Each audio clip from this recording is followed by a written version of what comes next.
Does slipping on your yoga mat turn your down dog into a hot mess? Then you need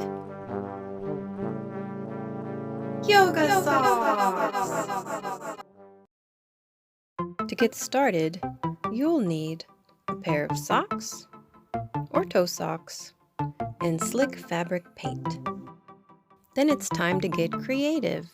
Make sure to focus on your toes, the ball of the foot, and your heels. Let the paint dry for 24 hours, and then you're done.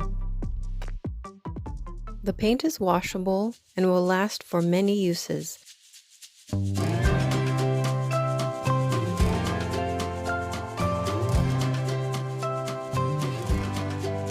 Thanks for watching, and don't forget to complete the survey and check out our Healthier You Challenge along with more of our resources online.